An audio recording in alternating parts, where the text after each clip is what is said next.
and welcome to another edition of the Scenic View podcast. This is Jonathan Owens, your communications director.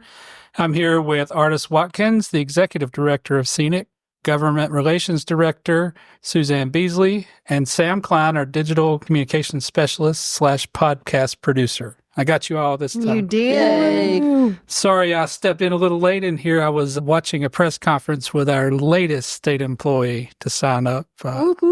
Head coach Bill Belichick. I didn't see it. He was Bill Belichick. He didn't have a whole lot to say, really. They gave him a sweatshirt, and it was supposed to be like a funny thing, and he was like, "Oh, okay." Did they have the arms cut out? Yeah, they did. I was going to say they have to cut the arms Oh, out. I don't see. Okay, John. Chancellor Roberts gave it to him. So we're both UNC graduates. We know the crowd there usually, and we know the criticisms we've gotten over the years for being the wine and cheese crowd, not necessarily the most team-spirited in the tough and scrappy way, right? That's not been us. No.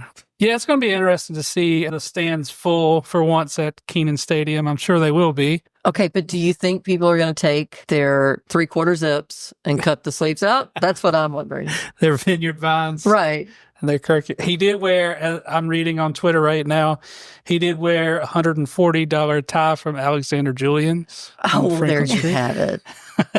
I don't think I've ever seen a breakdown of fashion at the press conference for a football coach, but that's pretty cool. Yeah, we'll wait to see, and we'll try to get him an application for Scenic. Maybe we can get him involved in our district over there. He's probably listening. You need to become a member. Yeah, we have state employee number. Great opportunities for you. One. Wait here. I'm sure he's listening. And not to be outdone. I mean, let's talk about the fact App State got a new coach. That's right. This past week as well. I was surprised they fired their coach. He had a good record. I'm not very attuned to what's happening in Boone. That right. App State's super intense about their football. Yeah. So they're not as forgiving. Guy. Yeah, Dow Loggins. I think it's Loggins. We looked it up to try to make sure we pronounced it correctly. And I still almost said it wrong. But welcome, Coach Loggins. We also need you to be a Scenic member. Mm-hmm. And WCU has a new band director for the Pride of the Mountains Marching Band. It's Matt Henley. There you go. Welcome, Director Henley.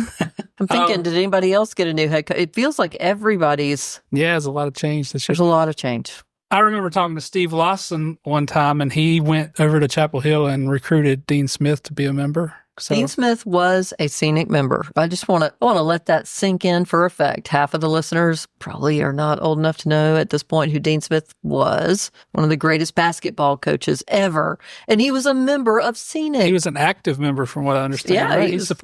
Well, we'll move on from there, but that was sports talk. I got some sports talk in on you guys. So this week at the legislature, they came back once again. What happened this week, Suzanne? It was a long day yesterday. So it was a lot of hurry up and wait. There were a lot of protesters. So I still have this little line of mine stuck in my head. They hummed and sang the whole time they were there. But the House took up Senate Bill 382, which was overridden by the governor. It contained some money in there. I think it's Part 3 for Helene relief. And it also had the power grab provisions that we spoke about in the last podcast. So they overrode the governor's veto. There were 2 Democrats missing yesterday. Representative Joe John, who has some health issues going on. And our thoughts and prayers are with him. Definitely. We're with you, Representative John. Such a good guy. Such a good guy. We're thinking about your representative. And Cecil Brockman was not able to be there. So there were 2 Democrats out yesterday. And then, some of the Republicans that had an issue didn't apparently have an issue yesterday. How close was the vote? It was 76 to 42. So would those absences have made a difference? They wouldn't have changed. Oh, okay. That wouldn't have changed the outcome. Okay. But yeah, that was, they took up the constitutional amendment for voter ID. So in case y'all didn't get it this year in the past election, when you have to show your ID because it's state law now, then you're really, really going to have to show it next election if it passes. And there's a whole process. We'll get to vote on it. We have all gotten that memo at this point. Oh, I think it's safe to say. Truly. But yeah, it was a long day in that there were a lot of meetings just back to back, circling the wagons, getting their ducks in a row. And, with the protesters in the building, I think they always try to wear them down a little bit. If you can extend the day up to a quitting time, then people got to go pick up their kids and stuff. But it was still, there was a good crowd of protesters, and similar to the Senate, they disrupted the session from the gallery, and the gallery was cleared. So no surprises. Was it more protesters than you've seen in a long time, or? There were a lot. There were a lot of people there yesterday. They were not, but it wasn't as loud a protest as as we see a lot of times. I was about to say, it's been a while since you've had those protests. It has, and there was at one point they actually roped off the house quads, so folks couldn't get around that side. I know that because we were very politely asked to move from the table that we like to sit out outside the speaker's office. So we had to move, but they did that because earlier in the day, the protesters had completely lined up around the chamber, and they were shining their flashlights, singing "This Little Light of Mine," and it was really low key, but just a lot of people. They literally were lined up around the chamber, so it was just interesting to watch. Those days are always interesting. Yeah. So at the end of the day, we're still, in terms of hurricane relief, that's been, some money has been moved, and that'll be spent come January. Yeah. And then these other things took effect in terms of moving certain responsibilities from the Attorney General's office. And the governor's office, yeah. Right, to other offices. So nothing's different than the way it passed out at all. Of the House and Senate.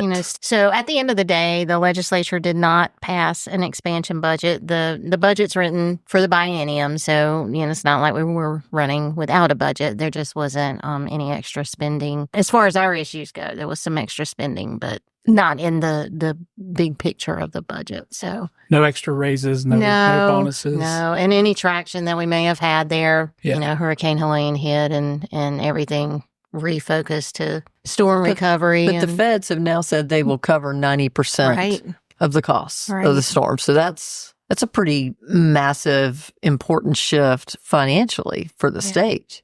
And Representative Green, when he was speaking on the floor yesterday, he said something that just made me stop for a minute because I thought, good point. We have a $34 billion budget and about $5 billion in the rainy day fund. And he said, even if we took the whole state budget and everything that's in the rainy day fund, you wouldn't have enough money for the western part of the state. Well, no, but considering the Fed said they'd pay for 90% of it, you don't have to talk about that anymore. We don't, but he made that point on the floor, and I thought, that's a But what perspective. There is something to talk about. Yeah, we got a reminder this week of the ongoing vacancy crisis that's hit our prisons especially hard down in Bertie Correctional. Yeah. We had an incident involving an inmate and a correctional officer, and a very sad situation there. We haven't had a lot of details on it, but we did post a story about it. Apparently, the inmate attacked the officer with a broomstick. What we're hearing is that an inmate, and they've published his name and news articles, but I don't want to give it more play. But the inmate more than once stabbed the officer in charge, a captain, with a broomstick. I mean, can't imagine you're doing that for any reason other than to gravely harm, if not kill, that person. I mean, this is not a shocking event. This is exactly what people who work there have been telling us, and people who work in multiple prisons all over the state have been telling us is going to happen. And that's what we had a press conference at the General Assembly. Gosh, I mean, it'll almost be 2 years since we've had that press conference. It's been almost 8 years since they had Meggan Callahan's murder. Meggan Callahan was murdered in that very prison in April 8 years ago. There were multiple fatalities during an escape attempt that became a mass murder at Pasquotank that same year, in October of that same year. But the issue's not gotten better. And the issue is there aren't enough people working these prisons. And the inmates will tell them flat out, you go home at the end of the day because we let you. And they're not wrong. That's just, my brother was a correctional officer for a while, and I'm glad he's not one anymore because of that exact reason. And that's the problem. I mean, people are getting out. Yeah. Scary. So that's obviously something we'll be... Needs a big investment. It's needed a big investment for a long, long time. And it's gotten, to be fair, the legislature, after Pasquotank, did bump salaries and did some things at that time to try to make it easier to hire people and to get quality people on. But that's been a while. Well, we had Senator Steinberg was still in office then too. He and was he a was well, it champion. happened in his backyard, but he became a real champion. But you're talking to legislators Correctional about it. I mean, and employees. obviously since Saturday when this happened, your team has Yeah. had an awful lot of conversations with legislators. And what are you hearing from them? Well, lots of concern. I've had phone calls since we talked to some of them on Saturday after the incident had happened. And through the rest of the weekend, all the way up till yesterday, we had legislators, come to us and ask what the status was of the captain who was injured. There apparently has been quite a bit of talk amongst themselves. Because, Legislators amongst themselves? Yeah. I think we let enough people know Saturday that this terrible thing has happened, and these issues still exist. Nothing has gotten better since the last time, you addressed these issues, and we haven't quit talking about it. So you guys shouldn't quit talking about it either. But, just in case you need a reminder of how bad it is, this person was stabbed with a broken broomstick Saturday. And fortunately, she's still alive, but that could have gone the other way very quickly. And the bottom line is there just aren't enough people to work in these prisons to make it safe, not just for officers, but for the offenders. It's not safe for anybody. It's not. It's absolutely not. So I have a question. These prisons like Bertie, Pasquotank are in really small areas. That obviously makes it harder to recruit employees as well, right? Not necessarily. Because that's the job to have if you're in one of those areas. Yeah. We have prisons within a short drive from Raleigh that are struggling mightily, and prisons within a short drive from other urban areas that are struggling. It's the job. The job is inherently insanely dangerous. And we've talked about this a number of times. Law enforcement's dangerous because when you encounter a criminal or a suspect, it could be anybody you encounter. In that time you're having that interaction, anything could happen. Something could pop off. But then you get back in your car and go about your business until the next incident. When you're on post at the prison and you're an officer there, the entire time of the shift, every minute, every second, something can happen to you or something can happen to someone else that you're responsible for trying to prevent that bad thing from happening. I remember a correctional officer, he's retired now, but he was a former police officer. And his big talking point was, as a police officer, 80% of my time was not spent with the bad guys. 20% of my time was spent with the bad guys. As a correctional officer, 100% of my time is spent with the bad guys. Yeah. And you can get a job in a fast food restaurant with benefits now and make more than a starting officer in a prison. So how are you going to get them in? Because, again, not to devalue the work somebody's doing in a fast food restaurant, but they're much less likely to be murdered on the job. They're much less likely to have to worry that when they go to work, they might not come home. Yeah. It's an ongoing issue that we'll definitely be working on again this session. Absolutely. One national topic I wanted to talk about before we send these folks to Christmas. I didn't think it was possible, but a news story knocked Donald Trump from the headlines there for a few days at least. The whole assassination of the UHC, United Healthcare CEO in New York, and the aftermath where alleged killer, his name is Luigi something, Mangione, has become almost a celebrity. I can't say that that's a good thing. Obviously, you don't want anyone to die, but I think it does underlie some of the opinions of America. I have no idea. I don't know if this guy's if he's in fact the correct, obviously protecting everyone's rights in the legal system.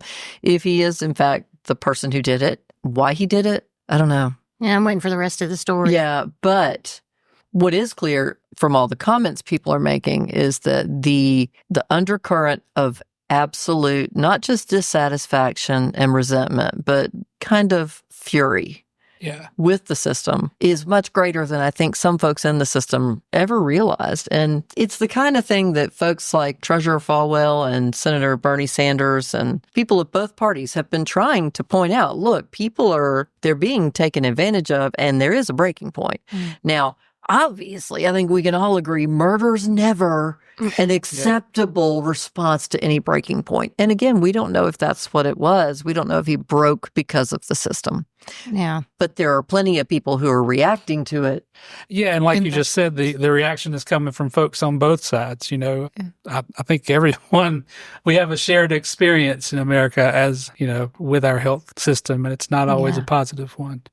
Well, we've talked a lot about Senator Sanders' Help Committee and how there's been bipartisan abject anger in some of these committee hearings at different aspects of the healthcare industry, but insurance executives, providers, and executives from pharmaceutical companies. There's been a bunch of bipartisan frustration leveled at them from the Help Committee. And before we started, I guess 5 or 6 years ago with the whole Clear Pricing Project, and a little before that, and, you know, even 10 years before that, we all were talking about the reimbursement rates. When I first came here and before even that began, I would have probably been of the opinion that the insurance companies were the problem. I don't think they're entirely the problem now, though, when I'm a little more enlightened into the system. I think that we've proven that the hospital reimbursement rates are way out of... I mean, everybody's a part of that problem, other than the consumer using the healthcare.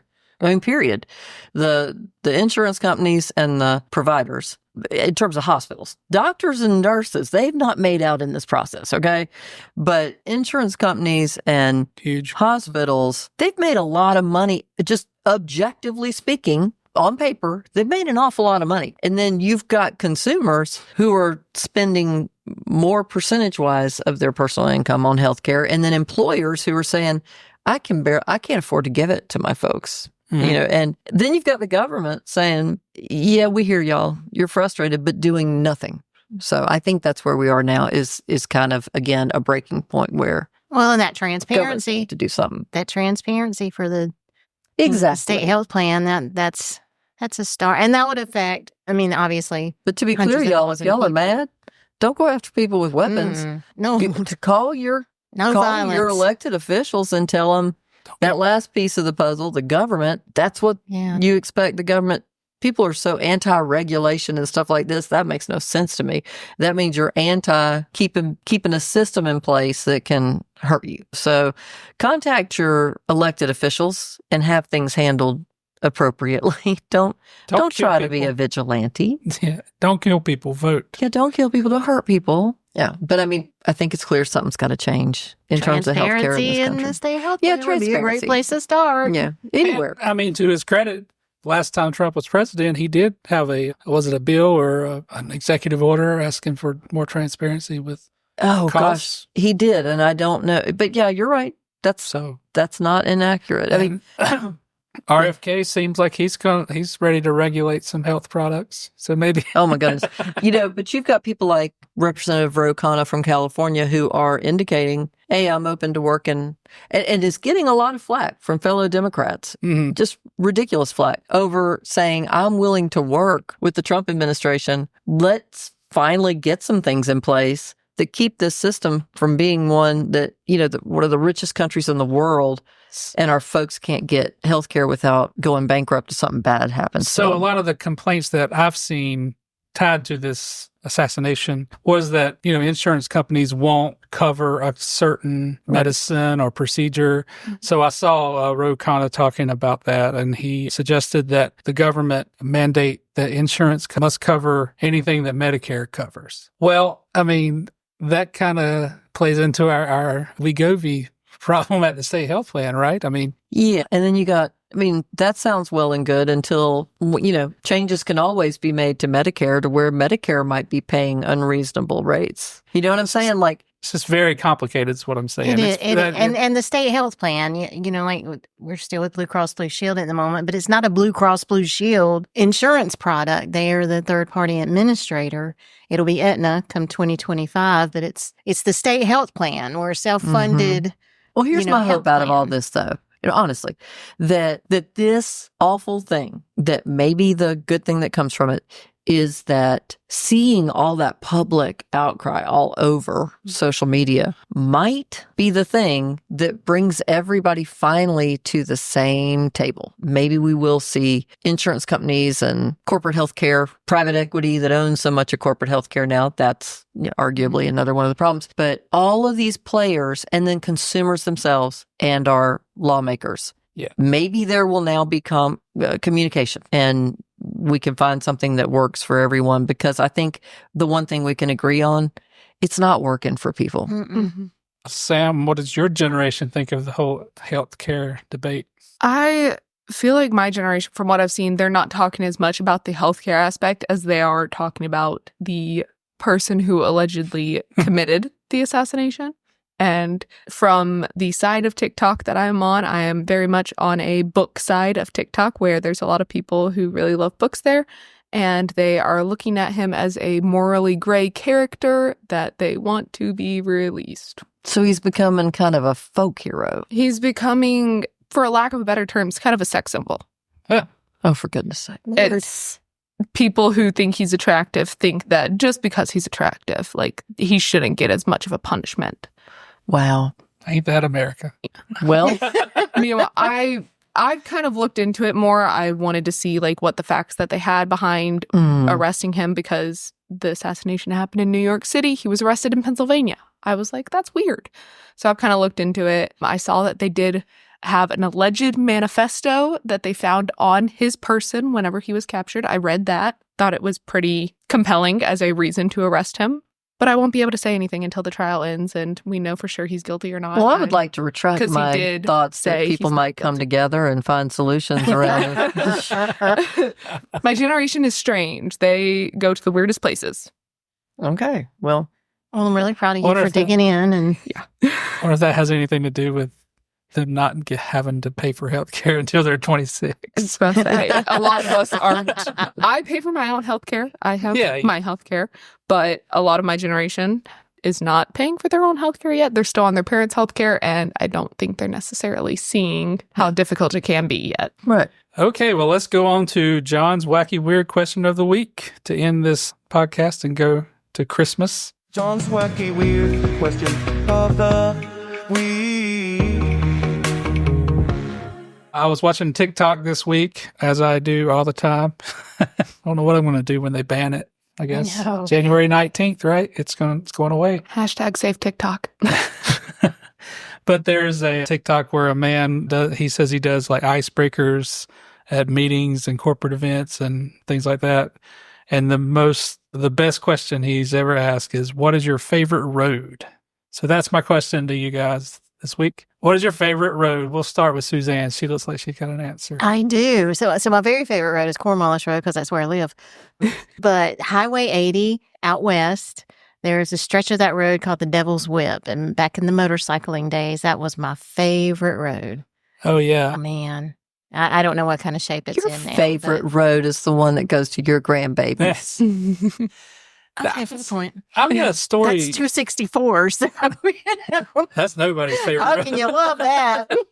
I read a story this week or last week maybe about like kind of motorcycle tourism in the West and how the roads like that are It's a getting big deal. big. Well, you know, the Tail of the Dragon, Yeah. that's everybody's thing to go ride, which is fun.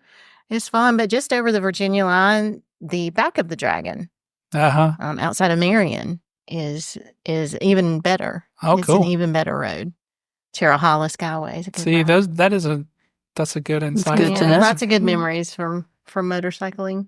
All right, let's go to Sam next. What's your favorite road? I've never talked about it. I'm going to go with Sandy Springs Road. It is a small road out in Cedar Hill, Tennessee. It is where my parents built their first house. That's the first house that I remember living in. It kind of reminds me every time I think about it, the song by Miranda Lambert, The House That Built Me. Yeah. Uh-huh. I got some pets buried out in the yard there. Sometimes when my dad goes out to Tennessee for work, I wish that I could just go with him so I could drive by and see that house again. So Oh, I'm gonna cry. some very good memories. Artist, top that one. Cannot. I know. I kind of want to hug Sam now. Yeah. I mean, everybody loves 12, right? Because that road on the Outer I've never Banks. been on that. I want to do that. Oh, for goodness sakes. It's, you've got at points in that road, you've got the Atlantic Ocean just, not enough feet away on your, well, it depends if you're going north or south on it, but if you're going south on it, it's over to your left. And then the Sound is not far through the maritime forest at places on the right side as you're going south. But it is, I don't know, I think it's one of the prettiest places in the world. Good answer. But the very best is not in North Carolina to me that I've seen. I mean, I'm sure there's way better. I haven't seen it all yet. But there's a road called and I had to look it up, A830. Uh-huh. It's in Scotland, of course. And it goes from Fort William, which is in the Highlands, towards the coast out towards this place called Isle of Skye. And it's one of the only places I've ever driven along and found myself just, my jaw dropped because it was at times like Jurassic Park. And then all of a sudden, I mean, it looked like you're in Lord of the Rings. It's bizarre. It's nature. And I did not see one other car for about an hour and a half. Yeah. So That's awesome. never see anything. I mean, nature. Yeah. She might win, y'all. The world's a cool place. Highland Cow, was you seeing any of them? Well, I was going to say, I can't say it. This is not my Why favorite. are y'all this way? Sam said the same thing. I've never said it. And I'm thinking, what are these deep No, road. It was a getaway road. No, maybe cliche, but I was going to say Franklin Street because it's awesome. Oh, that's a perfect answer. But I think my favorite road is Busby Road in Seagrove, North Carolina, where I grew up. And it's not the road that I grew up on, but you turn down that road to go to our pottery shop, which is far from our house, right? Not far, but I mean, like 5 miles from our house. And I learned how to drive on that road. Yeah. I used to drive my dad's Blazer home when I was like 13 or 14 and learned how to drive on the road. My uncles live like all along that road. I rode 4-wheelers up and down that road illegally. So that's probably it. Busby Road. That's awesome. Good memories. I think the reason that I said I've never talked about this, because I don't think I've ever talked about the fact that I lived in Tennessee on the podcast before, that I used to live there until I was like 12. I don't think you have. Look at all of us sharing.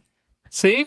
See? He was right. You're emoting. What was it he said? Emoting. Well, that's our show for this week. But everyone have a Merry Christmas. And we'll probably have one more show before the end of the year. Enjoy that one as well. And have a good day. Happy holidays.